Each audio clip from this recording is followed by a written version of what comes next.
6:26. പ്രഭാതമുരളി ബാബ്ദാദ മധുബൻ. ബാബു പറയുന്നു, മധുരമായ കുട്ടികളെ, ഈ മുഴുവൻ വിശ്വവും ഈശ്വരീയ ഫാമിലിയാണ്. അതിനാലാണ് നീ മാതാവും പിതാവും നമ്മൾ നിന്റെ ബാലകർ എന്ന് പാടുന്നത്. നിങ്ങളിപ്പോൾ പ്രാക്ടിക്കലിൽ ഗോഡ്ലി ഫാമിലിയുടേത് ആയിരിക്കുന്നു. ചോദ്യം: ബാബയിൽ നിന്നും 21 ജന്മത്തേക്കുള്ള പൂർണ്ണ സമ്പത്ത് നേടുന്നതിനുള്ള സഹജവിധി ഏതാണ്?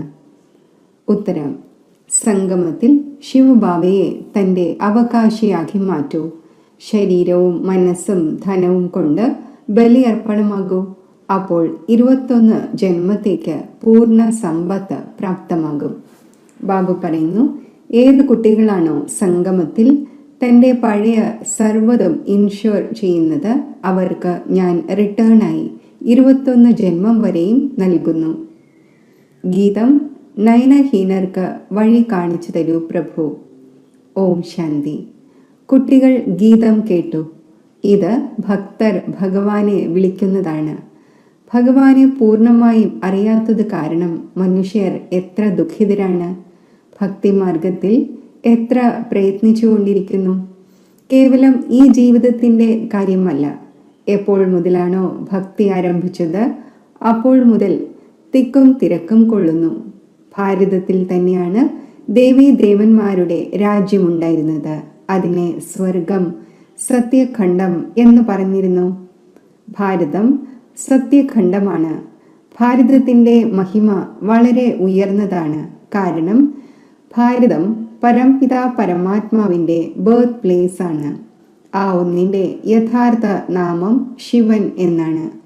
ശിവജയന്തി ആഘോഷിക്കുന്നു. രുദ്രജയന്തി എന്നോ സോമനാഥ ജയന്തി എന്നോ പറയുന്നില്ല. ശിവജയന്തി അഥവാ ശിവരാത്രി എന്ന് പറയുന്നു. സ്വർഗത്തിൻ്റെ സ്ഥാപന ചെയ്യുന്നവൻ ഒരേ ഒരു ഹെവൻലി ഗോഡ് ഫാദറാണ്. ഇപ്പോൾ സർവഭക്തരുടെയും ഭഗവാൻ തീർച്ചയായും ഒന്നായിരിക്കേണ്ടതാണ്. എല്ലാവരും നയനഹീനരാണ്. അതായത് ജ്ഞാനചക്ഷു അഥവാ ഡിവൈൻ ഇൻസൈറ്റ് ഇല്ല. ഭഗവാൻ വാച: ഞാൻ നിങ്ങളെ രാജയോഗം പഠിപ്പിക്കുന്നു. ശ്രീമദ് ഭഗവത്ഗീതയാണ് മുഖ്യം. ശ്രീ എന്നാൽ ശ്രേഷ്ഠ മതം. ഇപ്പോൾ നിങ്ങളെ ബുദ്ധിവാൻ ആക്കിക്കൊണ്ടിരിക്കുന്നു. ദിവ്യചക്ഷു അതായത് ജ്ഞാനത്തിൻ്റെ 3ാമത്തെ നേത്രം കാണിക്കുന്നു. വാസ്തവത്തിൽ ജ്ഞാനത്തിൻ്റെ 3ാമത്തെ നേത്രം ബ്രാഹ്മണരായ നിങ്ങൾക്കാണ് ലഭിക്കുന്നത്. അതിലൂടെ നിങ്ങൾ ബാബയെയും ബാബയുടെ രചനയുടെ ആദിമധ്യ അന്ത്യത്തെയും അറിയുന്നു. ഈ സമയം എല്ലാവരിലും ദേഹ അഹങ്കാരം അഥവാ 5 വികാരമുണ്ട്. അതിനാൽ ഘോര അന്ധകാരത്തിലാണ്. കുട്ടികളായ നിങ്ങളുടെ അടുക്കൽ പ്രകാശമാണ്. നിങ്ങളുടെ ആത്മാവ് മുഴുവൻ വേൾഡിൻ്റെയും ഹിസ്റ്ററിയും ജോഗ്രഫിയും അറിഞ്ഞു കഴിഞ്ഞു. മുൻപ് നിങ്ങളെല്ലാം അജ്ഞാനത്തിലായിരുന്നു. ജ്ഞാന അഞ്ജനം സദ്ഗുരു നൽകി അജ്ഞാന അന്ധകാരം വിനാശമായി. ആരാണോ പൂജ്യരായിരുന്നത് അവർ തന്നെ പിന്നെ പൂജാരി ആയിരിക്കുന്നു. പൂജ്യർ പ്രകാശത്തിലാണ്, പൂജാരി അന്ധകാരത്തിലാണ്. പരമാത്മാവിനെ താങ്കൾ തന്നെ പൂജ്യനും താങ്കൾ തന്നെ പൂജാരിയും എന്ന് പറയുവാൻ സാധിക്കില്ല. ആ ഒന്ന് പരമ പൂജ്യം തന്നെയാണ്. സർവരെയും പൂജ്യമാക്കി മാറ്റുന്നു. ആ ഒന്നിനെ പറയുന്നത് പരം പൂജ്യ എന്നാണ്. പരംപിത പരമാത്മാ എന്നാൽ പരമാത്മാ. കൃഷ്ണനെ ഇങ്ങനെ പറയില്ല. കൃഷ്ണനെ എല്ലാവരും ഗോഡ് ഫാദർ എന്ന് പറയില്ല. നിരാകാരനായ ഗോഡിനെ തന്നെയാണ് എല്ലാവരും ഗോഡ് ഫാദർ എന്ന് പറയുന്നത്. അതും ആത്മാവ് തന്നെ, എന്നാൽ പരമമാണ്. അതിനാൽ ആ ഒന്നിനെ പരമാത്മാവ് എന്ന് പറയുന്നു. ആ പരമാത്മാവ് സദാ പരംധാമത്തിൽ വസിക്കുന്നവനാണ്. ഇംഗ്ലീഷിൽ ആ ഒന്നിനെ സുപ്രീം സോൾ എന്ന് പറയുന്നു. ബാബ പറയുന്നു, ആത്മാവും പരമാത്മാവും വളരെ കാലം വേർപിരിഞ്ഞിരുന്നു എന്ന് നിങ്ങൾ പാടുന്നുണ്ട്. പരമാത്മാവ് പരമാത്മാവിൽ നിന്നും വളരെ കാലം വേർപിരിഞ്ഞിരുന്നു എന്നല്ല, അങ്ങനെയല്ല. ആത്മാവ് തന്നെയാണ് പരമാത്മാവ്, പരമാത്മാവ് തന്നെയാണ് ആത്മാവ് എന്ന് പറയുന്നതാണ് ആദ്യ നമ്പറിലെ അജ്ഞാനം.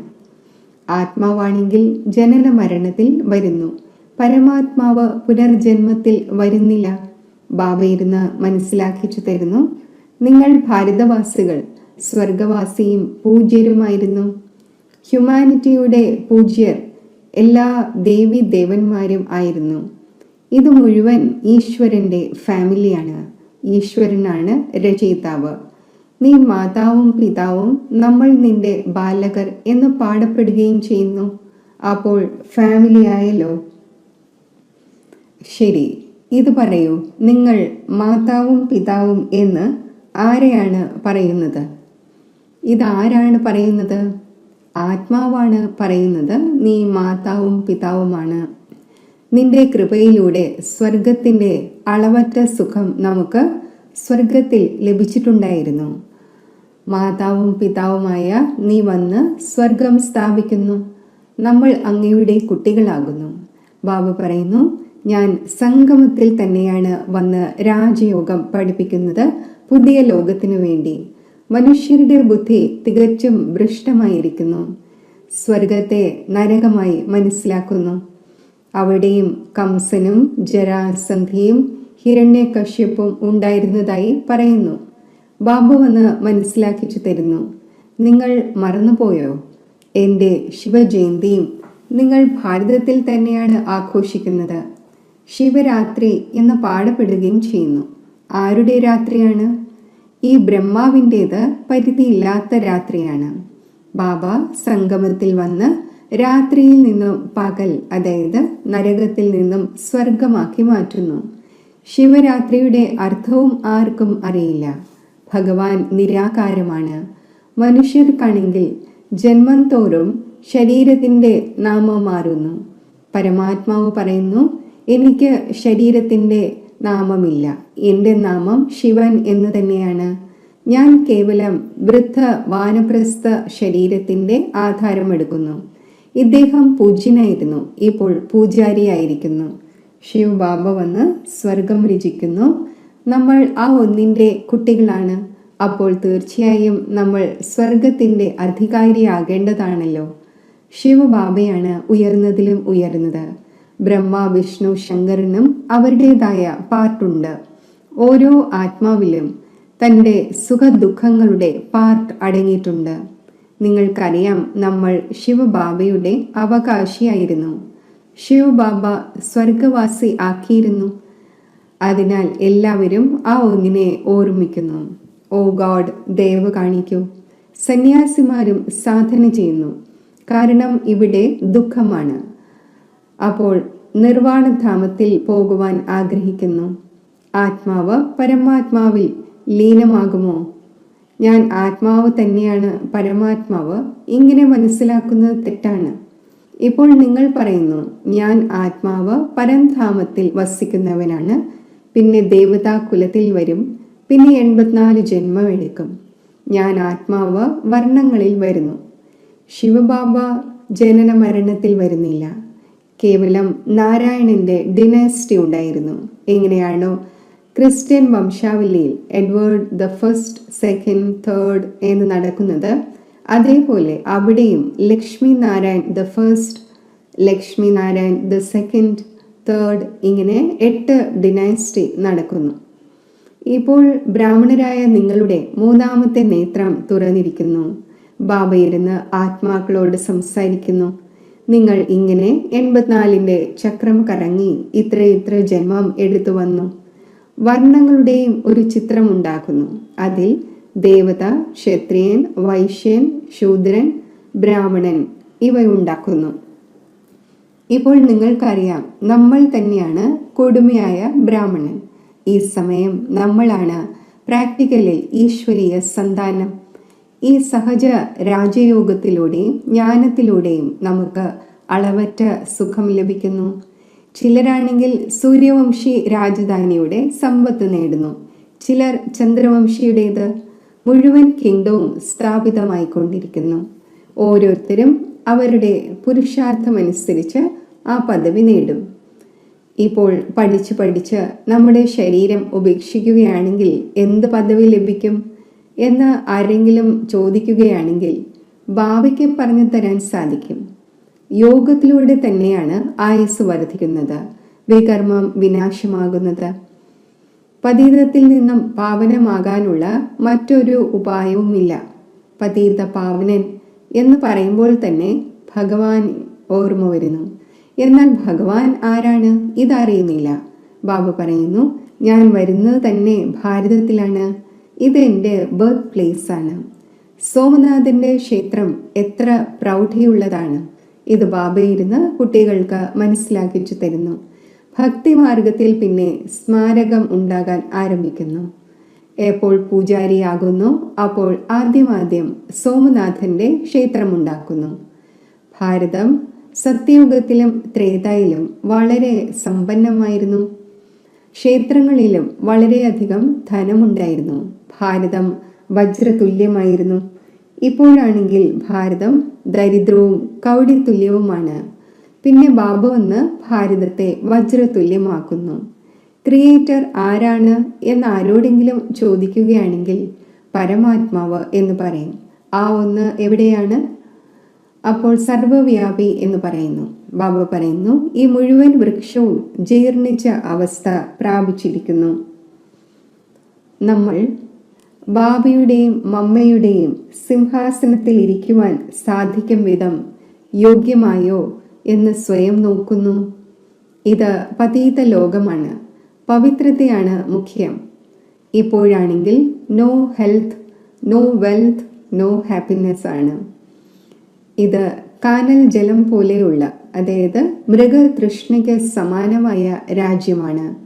ഇതുമായി ബന്ധപ്പെട്ട് തന്നെയാണ് ദുര്യോധനന്റെയും കഥ ശാസ്ത്രങ്ങളിൽ എഴുതിയിട്ടുള്ളത്. ദുര്യോധനൻ എന്ന വികാരിയെയാണ് പറയുന്നത്. ദ്രൗപദിമാർ പറയുന്നു, നമ്മുടെ മാനം രക്ഷിക്കൂ. എല്ലാവരും ദ്രൗപദിമാരാണല്ലോ.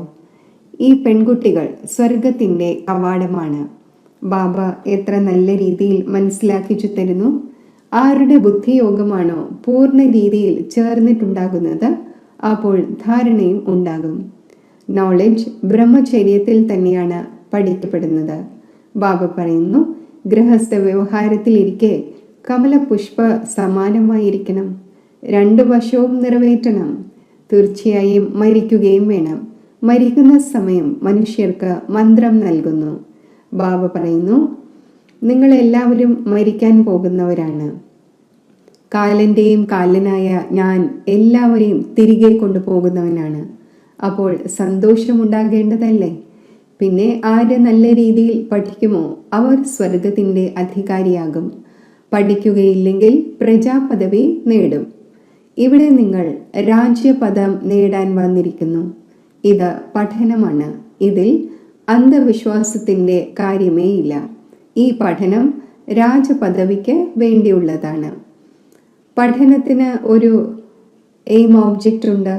ബാരിസ്റ്റർ ആകും. അപ്പോൾ യോഗം തീർച്ചയായും പഠിപ്പിക്കുന്ന ടീച്ചറിനോട് വയ്ക്കേണ്ടി വരും. ഇവിടെ നിങ്ങളെ ഭഗവാനാണ് പഠിപ്പിക്കുന്നത്. അപ്പോൾ ആ ഒന്നുമായി യോഗം ചേർക്കണം. ബാബ പറയുന്നു, ഞാൻ പരംധാമത്തിൽ നിന്നും വളരെ അകലെ നിന്നും വരുന്നു. പരംധാമം എത്ര ഉയർന്നതാണ്! സൂക്ഷ്മവതനത്തെക്കാളും ഉയർന്നതാണ്. അവിടെ നിന്നും വരുന്നതിന് എനിക്ക് സെക്കൻഡാണ് എടുക്കുന്നത്. ആ ഒന്നിനേക്കാൾ തീവ്രമായി മറ്റൊന്നുണ്ടാവുക സാധ്യമല്ല. സെക്കൻഡിൽ ജീവൻ മുക്തി നൽകുന്നു. ജനകന്റെ ഉദാഹരണമുണ്ടല്ലോ. ഇപ്പോഴാണെങ്കിൽ നരകവും പഴയ ലോകവുമാണ്. പുതിയ ലോകം എന്ന സ്വർഗത്തെയാണ് പറയുന്നത്. ബാബ നരകത്തിന്റെ വിനാശം ചെയ്യിച്ച് സ്വർഗത്തിന്റെ അധികാരിയാക്കുന്നു. ബാക്കി എല്ലാ ആത്മാക്കളും ശാന്തിധാമത്തിലേക്ക് പോകുന്നു. ആത്മാവ് ഇമ്മോർട്ടലാണ്. അതിനാൽ അതിന് പാർട്ടും ഇമ്മോർട്ടലായത് ലഭിച്ചിരിക്കുന്നു. പിന്നെ ആത്മാവ് ചെറുതോ വലുതോ എങ്ങനെയാകും? കത്തിമരിക്കുക എങ്ങനെ സാധ്യമാകും? സ്റ്റാർ തന്നെയാണ്. ചെറുതോ വലുതോ ആവുക സാധ്യമല്ല. ഇപ്പോൾ നിങ്ങൾ ഗോഡ് ഫാദർലി സ്റ്റുഡൻ്റ് ആണ്. ഗോഡ് ഫാദർ നോളജ്ഫുൾ ആണ്, ബ്ലിസ്ഫുൾ ആണ്. ആ ഒന്ന് നിങ്ങളെ പഠിപ്പിച്ചുകൊണ്ടിരിക്കുന്നു. നിങ്ങൾക്കറിയാം, ഈ പഠനത്തിലൂടെ നമ്മൾ തന്നെ ദേവി ദേവതയാകും. നിങ്ങൾ ഭാരതത്തിൻ്റെ സേവനം ചെയ്തുകൊണ്ടിരിക്കുന്നു. ആദ്യം ബാബയുടേത് ആകേണ്ടതുണ്ട്. മറ്റു സ്ഥാനങ്ങളിലാണെങ്കിൽ ഗുരുവിൻ്റെ അടുക്കൽ പോകുന്നു, ഗുരുവിൻ്റെതായി മാറുന്നു. അഥവാ ആ ആളെ തൻ്റെ ഗുരുവാക്കി മാറ്റുന്നു. ഇവിടെയാണെങ്കിൽ അച്ഛനാണ്. അപ്പോൾ ആദ്യം അച്ഛൻ്റെ കുട്ടിയാകേണ്ടി വരും. ബാബ കുട്ടികൾക്ക് തൻ്റെ സമ്പത്ത് നൽകുന്നു. ബാബ പറയുന്നു, കുട്ടികളെ നിങ്ങൾ എക്സ്ചേഞ്ച് ചെയ്യൂ. നിങ്ങളുടെ വിലയില്ലാത്തത് എൻ്റേത്, എൻ്റെ സർവ്വതും നിങ്ങളുടേത്. ദേഹസഹിതം എന്തെല്ലാമുണ്ടോ അവയെല്ലാം എനിക്ക് നൽകൂ. ഞാൻ നിങ്ങളുടെ ആത്മാവും ശരീരവും രണ്ടും പവിത്രമാക്കി മാറ്റും.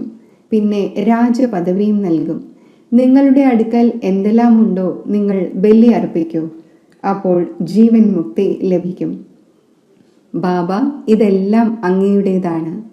ബാബ പറയുന്നു, നിങ്ങൾ എന്നെ അവകാശിയാക്കി മാറ്റൂ. ഞാൻ 21 ജന്മത്തേക്ക് നിങ്ങളെ അവകാശിയാക്കി മാറ്റുന്നു. കേവലം എൻ്റെ മതമനുസരിച്ച് നടക്കൂ. തൊഴിലും മറ്റും ചെയ്തുകൊള്ളൂ, വിദേശത്ത് പോയിക്കൊള്ളൂ, എന്തും ചെയ്തുകൊള്ളൂ. കേവലം എൻ്റെ മതമനുസരിച്ച് നടക്കൂ. ജാഗ്രതയോടെ ഇരിക്കണം. മായ അടിക്കടി വീഴ്ത്തും. യാതൊരു വികർമ്മവും ചെയ്യരുത്. ശ്രീമത്തനുസരിച്ച് നടക്കുമെങ്കിൽ ശ്രേഷ്ഠമാകും. ശരി.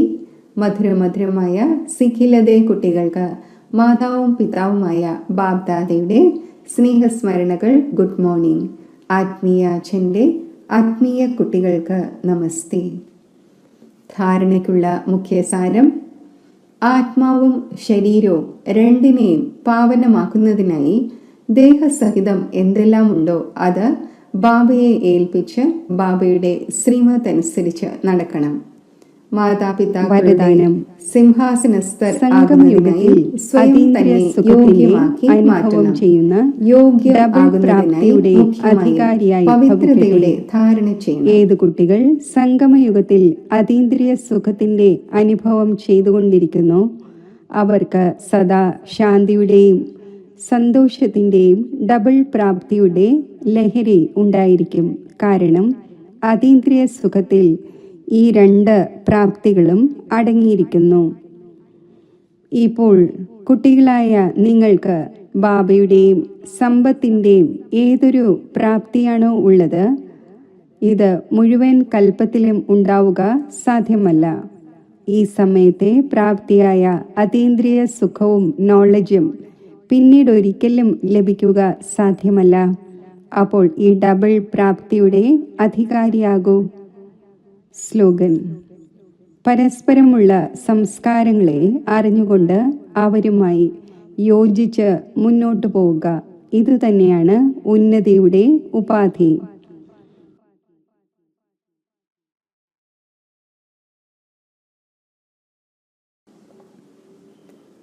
മാതേശ്വരിജിയുടെ അമൂല്യ മഹാവാക്യങ്ങൾ.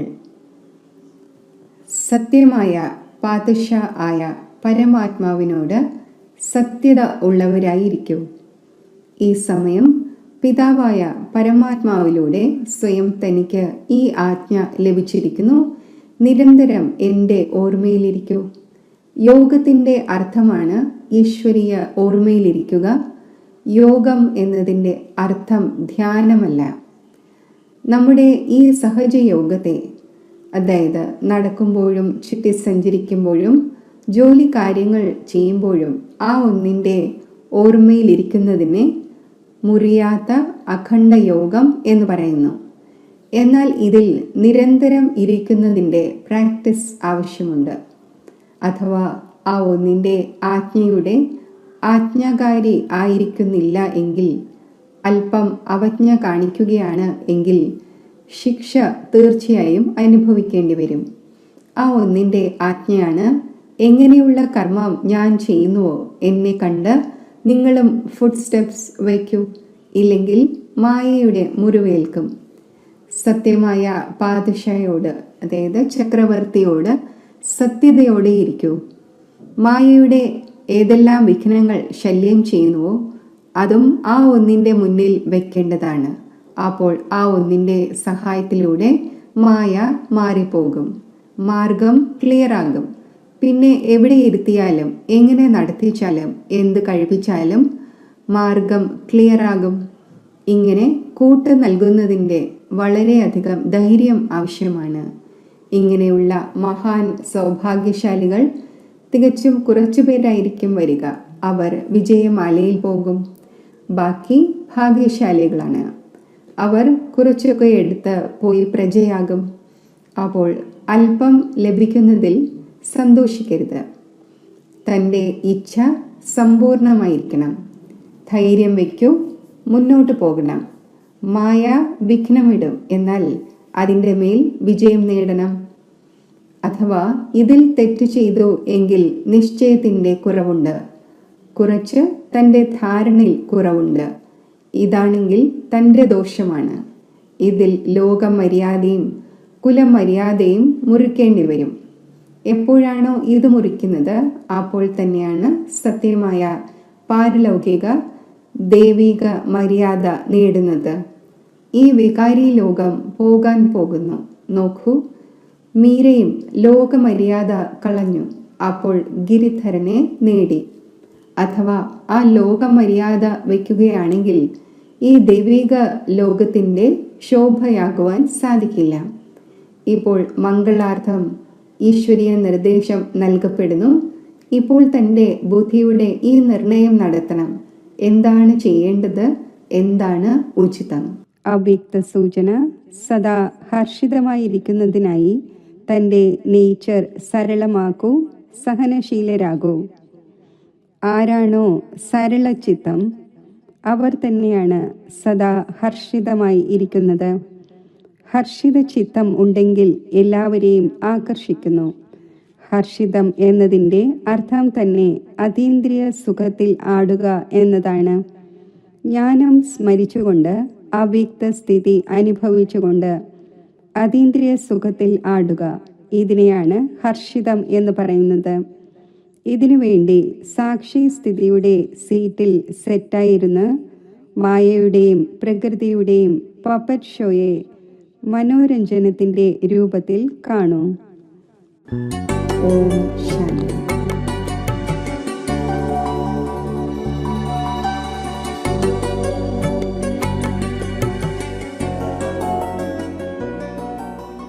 ഞാൻ ആത്മാവ് ഒരു തിളങ്ങുന്ന നക്ഷത്രമായി ഭൃഗുടിയാകുന്ന സിംഹാസനത്തിൽ സ്ഥിതി ചെയ്യുന്നു.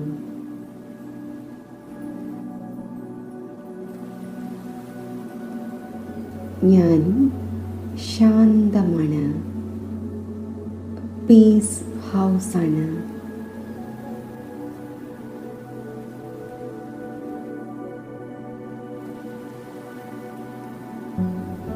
ശാന്തിയുടെ സ്വരൂപമാണ്.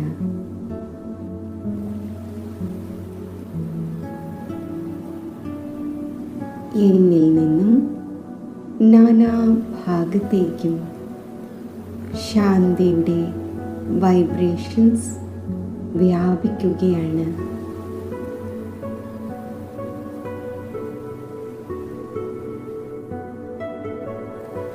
പരമധാമത്തിൽ ശാന്തിയുടെ സാഗരമായ പരമജ്യോതിസായ ശിവബാബയിൽ നിന്നും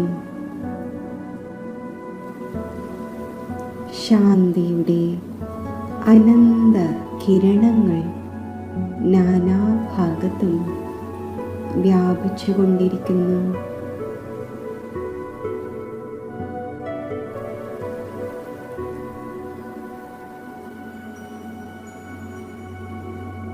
ശാന്തിയുടെ ആ കിരണങ്ങൾ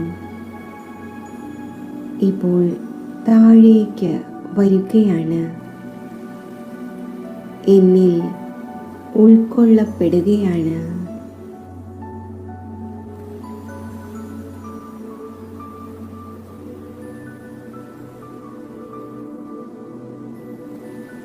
പരമാത്മാ ശാന്തി എന്നിൽ നിറഞ്ഞ് നാനാഭാഗത്തേക്കും വ്യാപിക്കുകയാണ്.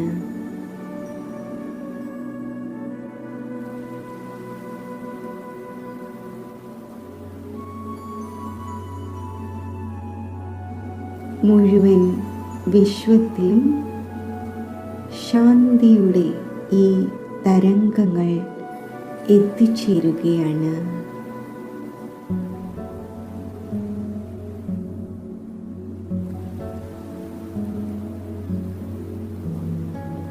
മുഴുവൻ വിശ്വത്തിലും അനേകം ആത്മാക്കൾ അനേകം കാരണങ്ങളാൽ അശാന്തിയുടെ ജ്വാലയിൽ എരിഞ്ഞുകൊണ്ടിരിക്കുന്നു. പരമാത്മാ ശാന്തിയുടെ ഈ തരംഗങ്ങൾ ശീതളമായ വൈബ്രേഷൻസ് 4 ഭാഗത്തും വ്യാപിച്ച് ആ ആത്മാക്കളുടെ ചിത്തത്തിലെ അശാന്തിയുടെ അഗ്നിയെ അണയ്ക്കുന്നു.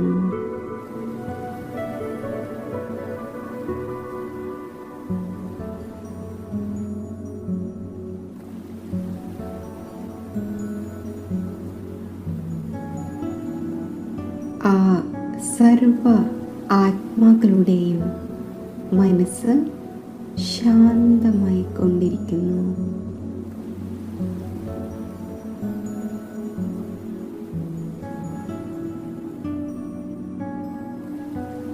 പരമാത്മാ ശാന്തി എന്നിൽ നിറഞ്ഞ് 4 ഭാഗത്തും വ്യാപിച്ചുകൊണ്ടിരിക്കുന്നു.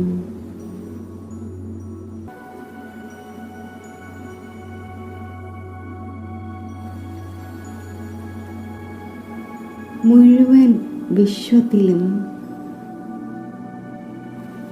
Deep silence രചിക്കപ്പെടുന്നു.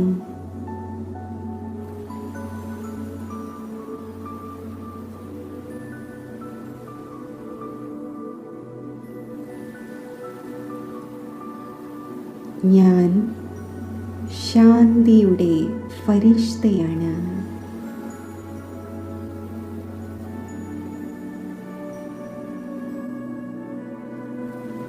സൂക്ഷ്മലോകത്തിലേക്ക് ഞാൻ എത്തിച്ചേരുന്നു.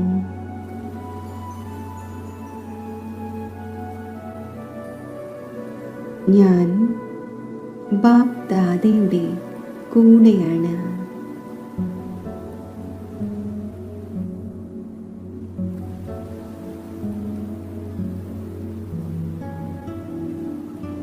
ബാബയുടെ മസ്തകത്തിൽ നിന്നും ശാന്തിയുടെ അനന്ത കിരണങ്ങൾ താഴെ ലോകത്തിൽ വ്യാപിക്കുന്നു.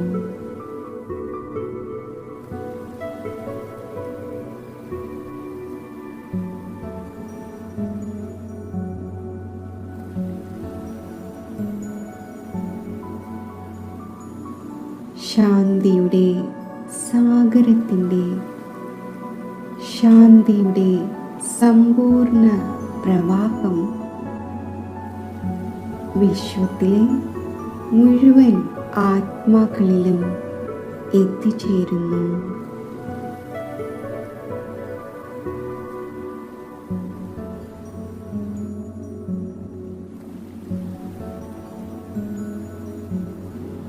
ഞാനും ബാബയുടെ കൂടെ പീസ് ഹൗസായി സ്ഥിതി ചെയ്യുന്നു.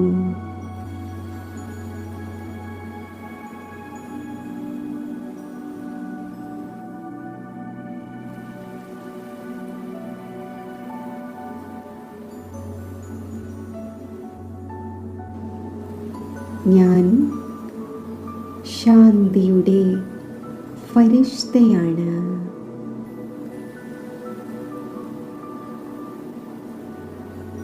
എൻ്റെ മസ്തകത്തിൽ നിന്നും എൻ്റെ നയനങ്ങളിൽ നിന്നും ശാന്തിയുടെ കിരണങ്ങൾ മുഴുവൻ ലോകത്തിലും വ്യാപിക്കുകയാണ്.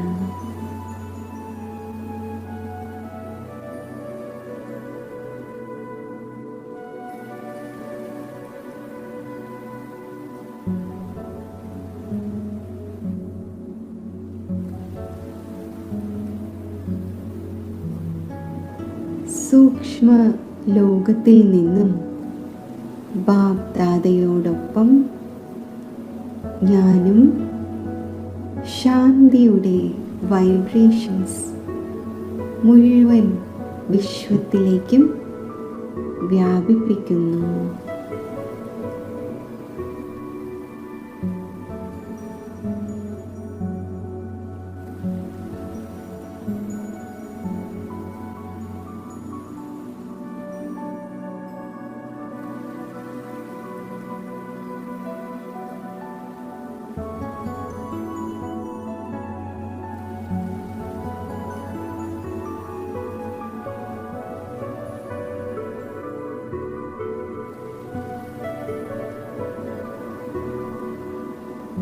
ലോകത്തിലെ അനേകം ആത്മാക്കൾ ശാന്തിയുടെ അനുഭവം നേടി ശാന്തിയുടെ സാഗരമായ ബാബയിലേക്ക് ആകർഷിതരാകുന്നു.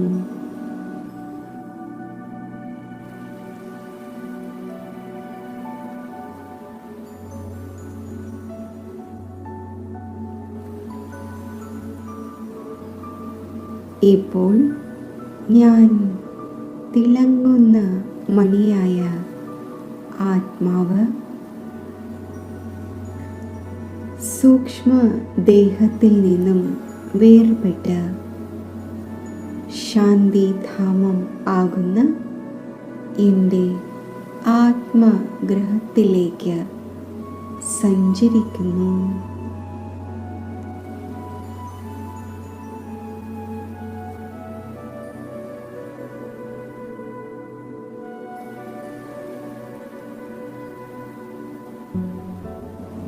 ഞാൻ ശാന്തിധാമത്തിലാണ്. ഇവിടെ 4 ഭാഗത്തും അസീമമായ ശാന്തിയാണ്.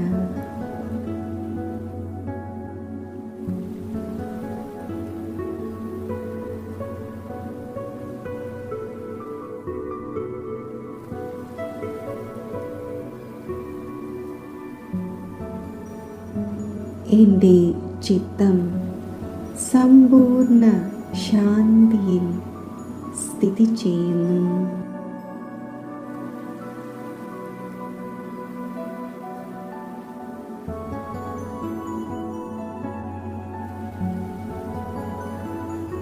എൻ്റെ മുന്നിൽ ശാന്തിയുടെ സാഗരത്തെ ഞാൻ ദർശിക്കുന്നു.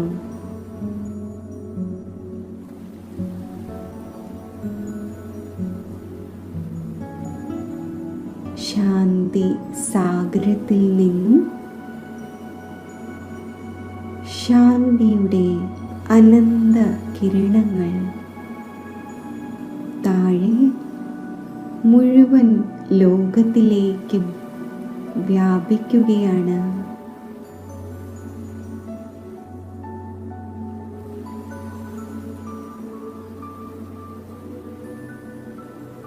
ഞാൻ ആത്മാവ് മാസ്റ്റർ ശാന്തി സാഗരമാണ്.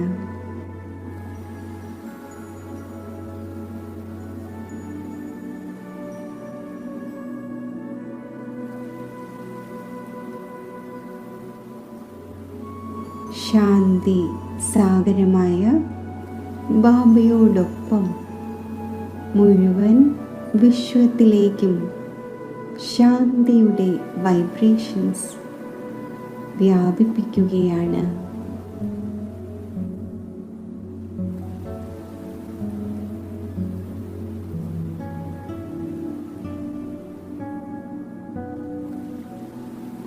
ശാന്തിയുടെ ഈ വൈബ്രേഷൻസ് സർവ ആത്മാക്കളെയും ശാന്തമാക്കിക്കൊണ്ടിരിക്കുന്നു.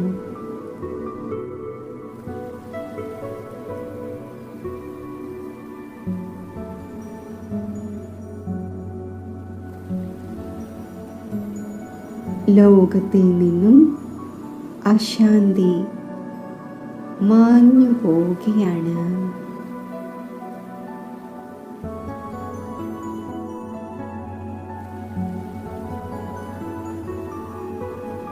ശാന്തിയുടെ തരംഗങ്ങൾ പ്രാപ്തമാക്കി എല്ലാ ആത്മാക്കളുടെയും ചിത്തം ശാന്തമാകുന്നു.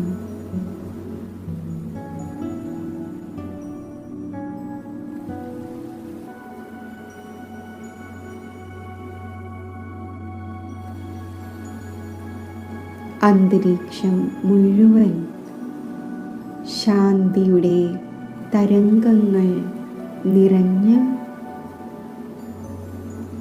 സമ്പൂർണ്ണ ശാന്തമാകുന്നു.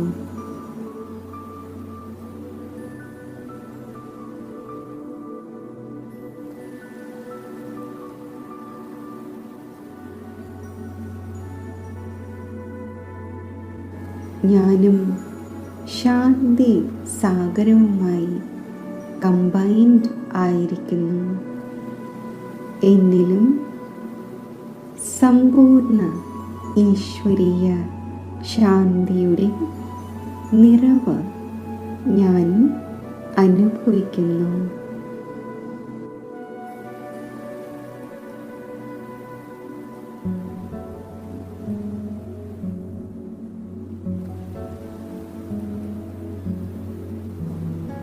പരമാത്മാ ശാന്തിയാൽ നിറഞ്ഞിരിക്കുന്ന ഞാൻ ആത്മാവ് താഴേക്ക് വരുന്നു. സൂക്ഷ്മ ലോകത്തിലേക്ക് എൻ്റെ സൂക്ഷ്മ ശരീരത്തിൽ ഞാൻ പ്രവേശിക്കുന്നു.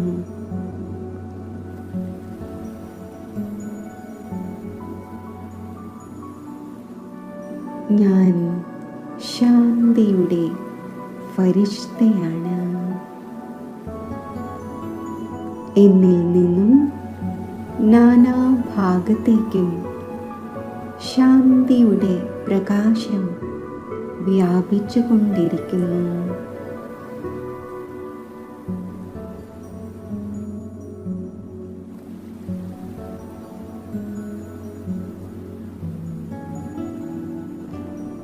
ശാന്തിയുടെ ഫരിഷ്തയായ ഞാൻ ശാന്തിയുടെ പ്രകാശം നാനാഭാഗത്തും വ്യാപിപ്പിച്ചുകൊണ്ട്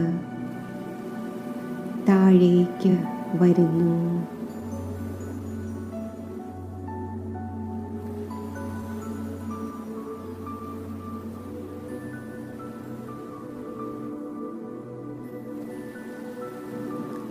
ആകാശം മുഴുവൻ ശാന്തിയുടെ തരംഗങ്ങളായി നിറയുന്നു. മുഴുവൻ പ്രകൃതിയും ശാന്തിയുടെ കിരണങ്ങൾ ഉൾക്കൊള്ളുകയാണ്.